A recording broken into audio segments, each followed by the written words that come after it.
Assalamualaikum warahmatullahi wabarakatuh. Sahabat semuanya yang dimuliakan Allah Subhanahu wa taala. Semoga kita semua senantiasa dalam taufik dan hidayah Allah Subhanahu wa taala. Kita lanjutkan membaca kitab Fiqhul Mar'atil Muslimah, fikih untuk wanita muslimah. Tulisan Syekh Mutawalli Asy-Sya'rawi rahimahullahu taala. Alhamdulillah sudah sampai di halaman 22. Ini judulnya, ini sebenarnya kitab bukan hanya untuk perempuan, untuk laki-laki juga. Judulnya Bismillahirrahmanirrahim. Qala al-muallif rahimahullah wa nafa'ana bi ulumihi amin ya rabbal alamin. Kafaratul wat'i fil haidhi. Ini denda bagi orang yang melakukan hubungan suami istri dalam masa haid. Ada dendanya ternyata. Ada kafarahnya, kita lihat. Al-wat'u asnal haidhi yusabbibu ta'affunar rahmi. Bermula wat'i itu hubungan suami istri, asna al-haidhi pada pertengahan masa haid, itu yusabbibu bisa menyebabkan ia ta'affunar rahmi. Ta'affun itu bahasa kamusnya yaitu infeksi atau peradangan, pembusukan rahim. Nah, ini bahayanya. Bisa merusak rahim. Fadlan an annahu qad yusabbibul aqama. Belum lagi fadlan lebih-lebih, belum lagi an annahu dari buah sungguhnya wat'i jima pada masa haid itu qad yusabbibu kadang-kadang bisa menyebabkan ia akan aqam, bisa menyebabkan mandul. Nah, ini kajian dokter seperti itu. Karena ada hal-hal tertentu yang bisa menutup mulut rahim katanya.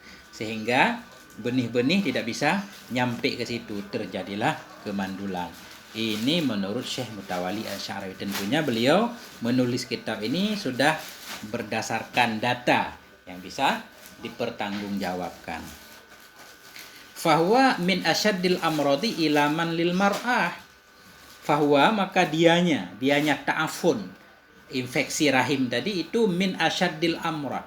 Sebahagian dari penyakit yang paling berat, ilaman lil mar'ah, paling berat ilaman menyakiti lil mar'ah bagi perempuan. Arti ilaman pedih. Ini penyakit yang sakit sekali dirasakan oleh seorang wanita. Haisu taqasa minhu alaman fil haudi la tutaq. Nah, sekira-kira taqasa melawan ia. Nah, menghadapi ia minhu darinya apa tadi infeksi rahim tersebut, alaman akan kepedihan fil haudi dalam kedalaman la tutaku yang tidak disanggupi ya. Artinya penyakit rahim ini penyakit yang sangat berat sekali kalau diderita oleh seorang perempuan, bisa menyebabkan kepedihan yang tidak terbayang. La tutak yang tidak mampu ditanggung. Nah, kita nggak tahu, nggak bisa membayangkan kayak kanker gitu, tentunya sangat sakit sekali.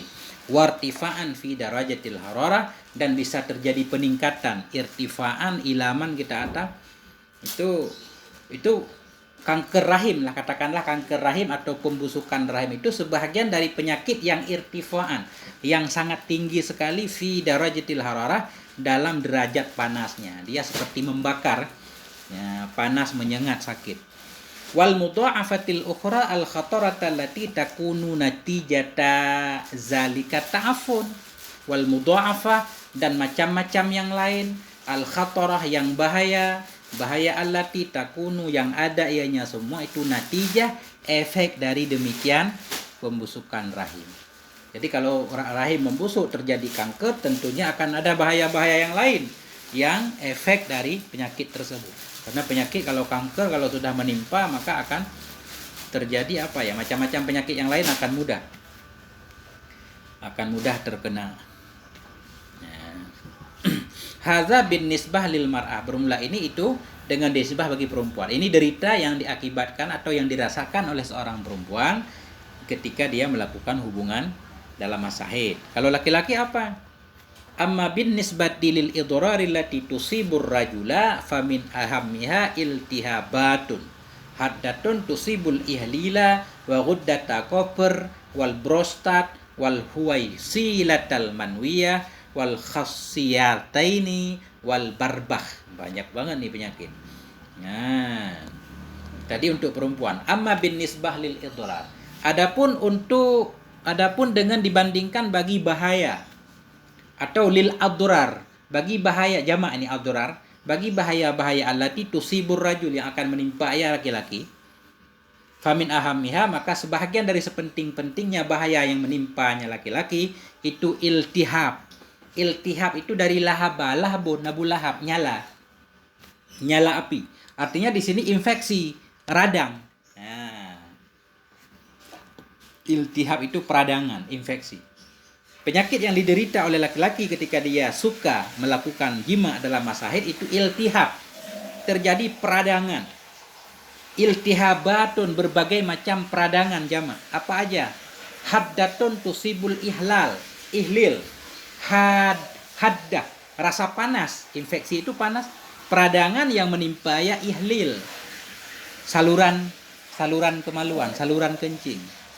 Wa ghuddata kubur. Ghuddah itu kelenjar. Rasa panas yang menimpa ya akan kelenjar kulit. Jadi kober ini dari bahasa Inggris, koper maksudnya, kulit. Ghuddata kofer, kelenjar kulit. Wal prostat, kelenjar prostat maksudnya, kelenjar kantong kemih. Wal huwaisilatal manwiyah, dan huwaisilah ini apa ya kita artikan? Jadi artinya semacam kista. Wal huwaisilatal manwiyah, kista yang berbiji, atau ada juga yang mengartikan dengan apa? Membahayakan ginjal juga. Huwaisilatal manwiyah. Nuat itu biji. Ini semacam kista yang biji kista. Biji apa namanya? Biji kelenjar ginjal, mengganggu ginjal juga. Wal khasiyataini, ini kita atap semua kepada kubur.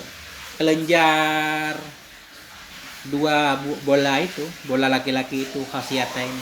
Wal barbah artinya saluran kantong kemih. Ini susah bahasa medis ya. Nah, jadi antara lain efek penyakit yang diderita oleh laki-laki kalau suka jima dalam masa haid itu tadi bisa menimpa peradangan saluran kemih, kelenjar kulit, kelenjar prostat, bahkan bisa ke ginjal, kedua biji itu tuh yang bulat. Kemudian barbah, saluran kemih. ngeri benar, itu bahayanya. Makanya ya harus menahan diri. Nah, mungkin karena alasan ini juga kali ya, Islam membolehkan suami boleh menikah lebih dari satu. Tapi nggak tahu juga lah, ada yang setuju, ada yang enggak. Udah terserah, satu aja nggak habis-habis kata ibu-ibu. Kita lanjutkan. Amma bin nisbati lil kafara. Adapun dengan dinisbat bagi kafara itu nisya, maka fa'an ibni Abbas, maka dari ibni Abbas anin Nabi, dari Nabi sallallahu alaihi wasallam, qala, berkata yang Nabi. Adapun tentang denda atau kafarah yang harus dibayar oleh seseorang, khususnya suami yang melakukan jima dalam masa haid itu, yaitu ada satu hadis dari Ibnu Abbas, innalladzi ya'ti zaujatah, sesungguhnya sesungguhnya laki-laki ya'ti yang mendatangi ia akan istrinya, wahya haid, padahal dianya istri itu yang sedang haid, yatasaddaqu itu bersedekah ya bidinarin dengan 1 dinar, atau binisfi dinarin, terus setengah dinar. Mendatangi istri dendanya 1 dinar. 1 dinar ini kalau sekarang 1 ekor kambing, 2,5 gram, 2.500.000 lah. Itu, atau minimal setengah dinar dendanya. Wal hadisu ya dulu ala wujubil kafarah. Bermula hadis itu menunjukkan ya kepada wajibnya kafarah, wajibnya denda ala man wati'a, terhadap orang yang mengwati ia, menjima ia akan istrinya, wahiyya haid, dan dianya istri itu dalam keadaan haid. Ini menurut Syekh Mutawali, beliau lebih cenderung kepada wajibnya membayar denda 1 dinar atau setengah dinar. Artinya tergantung kemampuannya lah. Ini mungkin takhayur. Kalau kondisinya kaya 1 dinar, sedang setengah dinar. Walaupun ada juga ulama lain berpendapat ya sunnah. Artinya ini menunjukkan tentang kerasnya larangan, tidak boleh dekat-dekat dalam masa haid. Belum lagi ayat pembahasan di sebelumnya, fa'tadilun nisa, tinggalkan olehmu akan wanita. Itu kita harus bisa menjaga diri. Ini hadisun sahihun, hadis sahih Akhrajahu Ahmad, mengeluarkan oleh Imam Ahmad, oleh Abu Daud, oleh Imam Turmudi, oleh Nasai, oleh Ibnu Majah, oleh Ibnu Jarud dalam Muntaka, dalam kitab Muntaka beliau, oleh Hakim Naisabur, dan oleh Darul Qutni, oleh Baihaqi dalam Sunan keduanya. Luar biasa sekali nih ya. Sampai di sini dulu, moga ada manfaatnya. Mohon maaf atas segala kekurangan. Wal afwa minkum. Wassalamualaikum warahmatullahi wabarakatuh.